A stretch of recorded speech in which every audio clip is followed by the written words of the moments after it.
Bharatiya Janata party ने अपनी नई टीम की घोषणा की है और उसमें बनाए गए उपाध्यक्ष जो मध्य प्रदेश से जी भी हैं, लाल सिंह आर्या जी हमारे साथ हैं। आप पहले एससी मोर्चा के भी प्रभारी रहे हैं, पार्टी के पुराने कार्यकर्ता भी रहे हैं, अब नई जिम्मेदारी दी गई है, तो क्या प्रायोरिटी पार्टी ने तय किया है क्या, और आप आगे किन बातों को लेकर बढ़ेंगे? भारतीय जनता पार्टी में मैं 43 साल से काम कर रहा हूँ। बूथ प्रमुख से प्रारंभ किया है और आज माननीय राष्ट्रीय अध्यक्ष जी ने राष्ट्रीय उपाध्यक्ष की जिम्मेदारी दी है। स्वाभाविक है, पार्टी का क्या प्रायोरिटी है, तो पार्टी की प्रायोरिटी है जन सेवा, पार्टी की प्रायोरिटी है राष्ट्र सेवा, पार्टी की प्रायोरिटी है सक्षम भारत, पार्टी की प्रायोरिटी है विकसित भारत।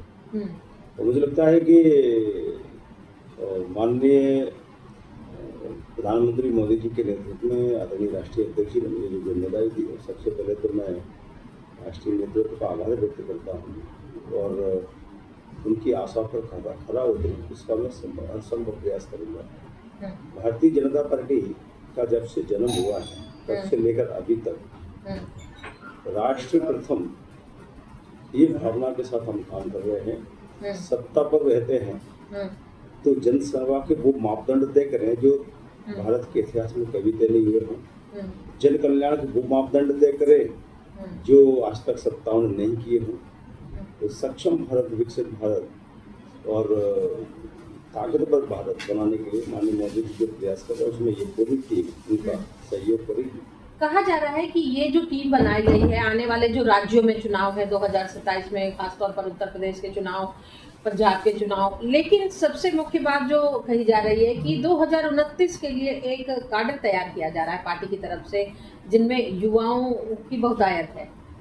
मुझे लगता है कि भारतीय जनता पार्टी या जनसंघ में कभी भी टीम बनी है, हमारा नेतृत्व ये ध्यान रखता है कि नई पीढ़ी को भी तैयार करना ताकि आने वाले समय में वो एक सक्षम और समझदार टीम तैयार हो। और ये केवल भारतीय जनता पार्टी में होगा। यहाँ ये नहीं देखा जाता कौन पैसे वाला है, कौन धनवान है, कौन किसके परिवार का प्रमुख लीडर का बेटा है, बेटी है, यहाँ ये ध्यान नहीं रखते। यहाँ सामाजिक संतुलन, राजनीतिक समझदारी, सामाजिक सेवा का भाव कैसा है, सत्ता का अनुभव कैसा है, इस टीम में आपको ये सब चीज़ें देखने को मिलेगी। सामाजिक समीकरण भी है, भौगोलिक समीकरण भी है, सत्ता पर रहे हुए कार्यकर्ताओं का प्रशासन अनुभव भी है, संगठन के विस्तार का अनुभव भी है। तो मुझे लगता है एक ऐसी टीम बनी है जो संतुलित है और जो भारतीय जनता पार्टी के विस्तार में एक बड़ी भूमिका सिद्ध करेगी।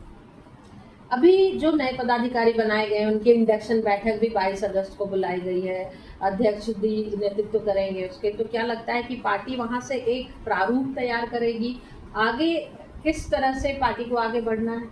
मुझे लगता है भारतीय जनता पार्टी की एक कार्यपद्धति है, जब भी कोई नए कार्यकर्ताओं को जिम्मेदारी मिलती है तो स्वाभाविक के एक प्रारंभिक बैठकें होती ही है। इतने बड़े दायित्व पर रहकर क्या करना है, ये मुझे लगता है कॉन्सेप्ट पार्टी के सब लोगों को क्लियर रहता है कि हमें क्या करना है। लेकिन स्वाभाविक है नए पदाधिकारी बनते हैं और पार्टी की बैठक बुलाती है तो उसमें परिचय भी होता है और नए कार्यक्रम क्या होंगे, किस आगामी जो कार्यक्रम चल रहा है, चाहे संत रविदास जी की 650वीं जयंती चल रही हो, आने वाले समय में माननीय प्रधानमंत्री का जन्मदिन भी आ रहा है, तो बहुत सारे आगामी जो कार्यक्रम होते हैं उसकी कहीं ना कहीं एक भूमिका उसमें कैसे बने, इस पर कहीं ना कहीं एक सामूहिक चर्चा होती है। और भारतीय जनता पार्टी में ये दो चीज़ें बहुत सामूहिक निर्णय और सभी से विचार विमर्श। आप मध्य प्रदेश से भी हैं और अगर कहा जाए तो ये कहा जा रहा है कि 2 अक्टूबर से पार्टी बड़ी घोषणा करने जा रही है, कैबिनेट में भी आने वाले दिनों में फेरबदल की बात कही जा रही है, संसदीय बोर्ड को लेकर भी कयास लगाए जा रहे हैं, तो क्या पार्टी आने वाले दिनों में 2029 को देखते हुए या विपक्ष के रवैये को देखते हुए ज़्यादा आक्रामक होने जा रही है? मुझे लगता है विपक्ष कोई चुनौती नहीं है। जो विपक्ष भटकाव के दौर पर बैठी हो, जो विपक्ष षड्यंत्रों के खम्भों पर खड़ी हो, जो विपक्ष झूठ बोलने पर ही आमादा हो, जो हिंदुस्तान को कमजोर करने के लिए लगातार प्रयास करते हैं, वो चुनौती नहीं।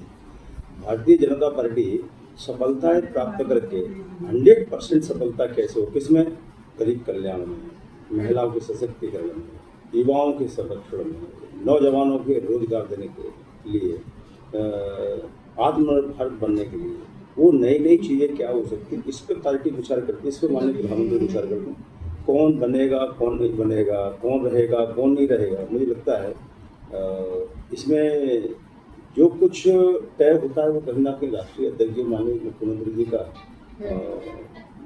निर्णय होते हैं और वो जो निर्णय होते हैं वो हम सब कार्यकर्ता स्वीकार करते हैं। एक आखिरी सवाल, विपक्ष काफी हमलावर है, प्रधानमंत्री ने एक टिप्पणी की थी, उसको लेकर भी तमाम बातें विपक्ष की तरफ से हो रही हैं, तो क्या इन तमाम बातों को लेकर भी दिशा निर्देश तय किए जाएंगे इस बैठक में जो आने वाली है?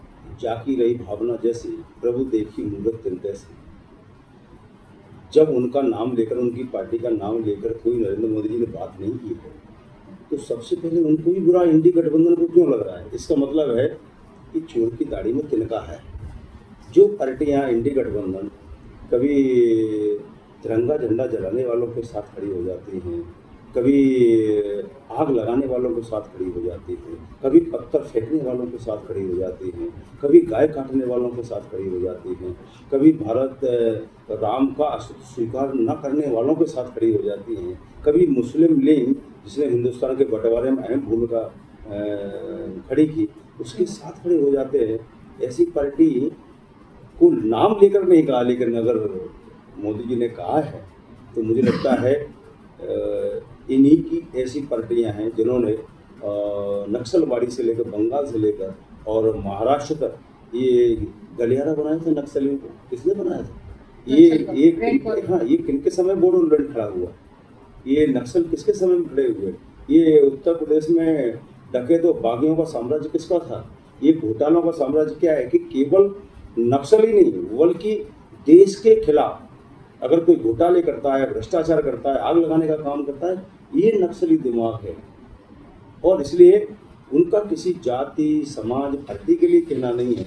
इस मानसिकता के जो लोग हैं उनसे भी हमें कहीं ना कहीं सामना करना पड़ेगा, तभी देश कहीं ना कहीं सक्षम बनेगा। धन्यवाद। तमाम मुद्दों पर बात करने के लिए ईटीवी भारत से दिल्ली से अनामिका रत्ना।